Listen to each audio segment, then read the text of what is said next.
I had just turned 23 when I signed on to the Titanic's crew. I was previously working on board the White Star liner before being transferred to the RMS Titanic as an assistant storekeeper.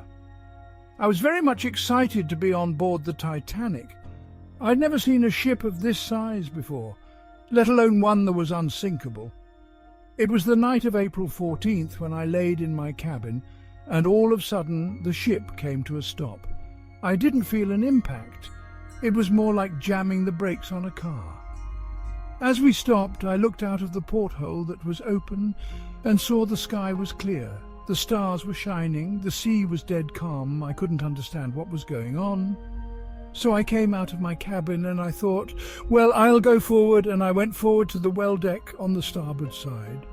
And I could see ice in the well deck, no sign of iceberg then, because it had well passed us. I could see all the lights shining on the water from the portholes. No sign of damage above the waterline.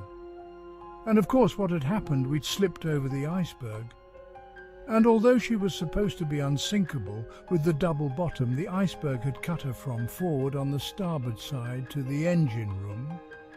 Now we had orders to get the lifeboats out, and got the order, the same old order, women and children first, and we swung the lifeboats out and gradually filled them up. The first boats away were on the port side. They didn't have many passengers on board. As they were afraid to go down, there was a 70-foot drop to the water. They didn't think she was going to sink. And a few of the first boats on the port side got away half filled. Don't forget we had 16 lifeboats, and they each carry 50. If they had been filled, we could have saved 800, whereas we only saved 500. So you can imagine there were many seats in the first lifeboats vacant. I then had orders to go down to the storeroom with a gang and then get all the biscuits that we could find, and when we got back up to the boat deck, we couldn't get near the lifeboats. People were scrambling to get in and being pushed back. By that time the ship was lifting very badly to port and we couldn't get the starboard boats down. Before I'd got my lifebelt on, I had met a young couple, and let me tell you her name, it was Mrs. Clark.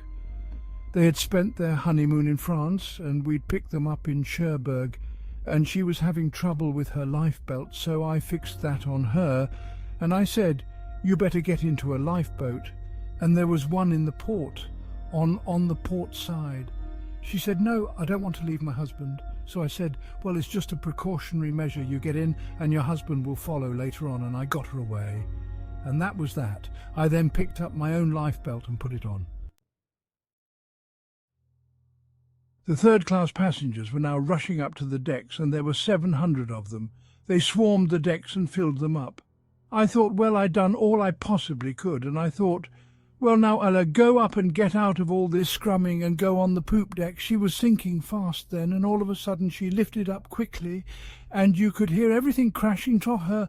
Everything that was movable was going to her, and then she went down and seemed to come up again. So I thought, well, I'm going to leave, and I was hanging onto a board. We had 2 boards at starboard port which said keep clear for propeller blades, and I was hanging onto one of these. I was getting higher and higher in the air, and I thought, well, now we'll go. And I dropped in, almost hitting the propeller blades on the way down, and I hit the water with a terrific crack. When I dropped in, there were bodies all over the place, and then I looked up at the Titanic. The propellers were right out of the water, the rudder was right out, and I could see the bottom of the ship.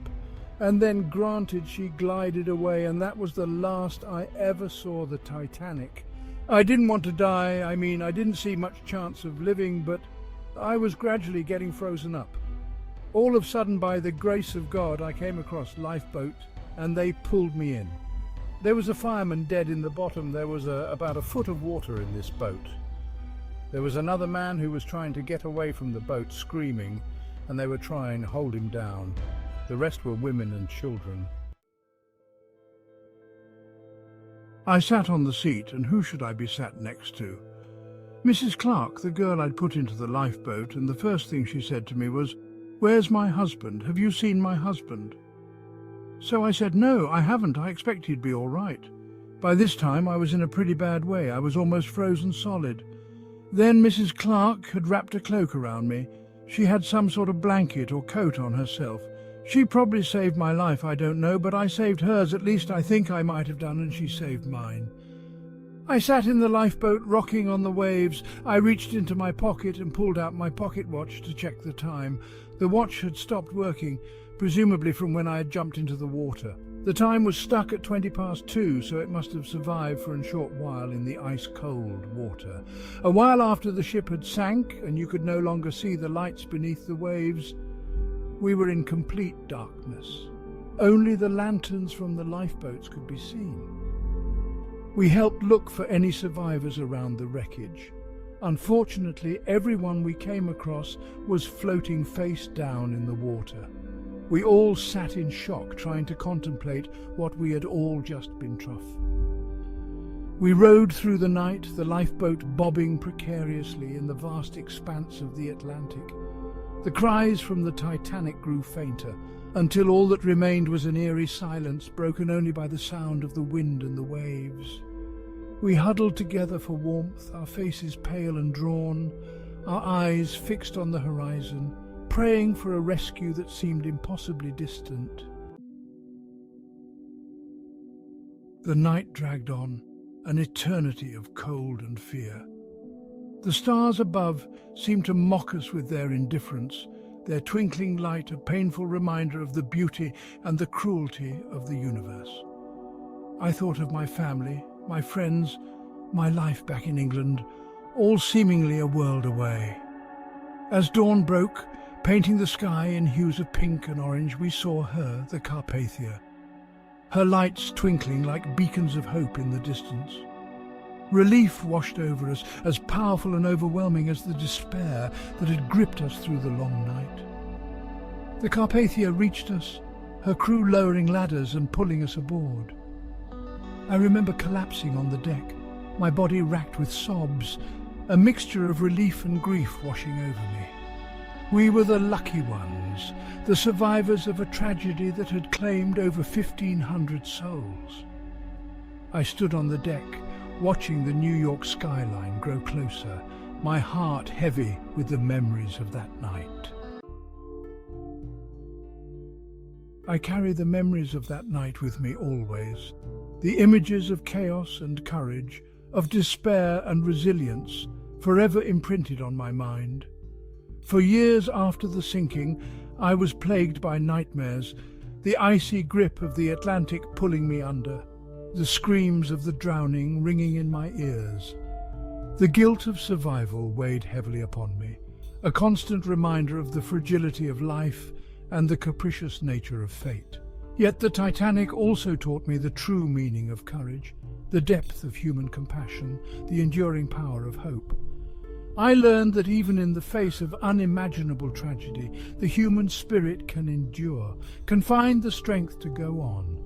The Titanic, once a symbol of human ingenuity and ambition, now lay at the bottom of the ocean, a tomb for the dreams and aspirations of those who had perished. However, the legacy of the Titanic lives on, not just in the wreckage that lies scattered on the ocean floor, but in the hearts of those who survived. I thank you for listening to my story and taking the time to relive with me a moment in my life which I, nor anyone who survived, will ever forget.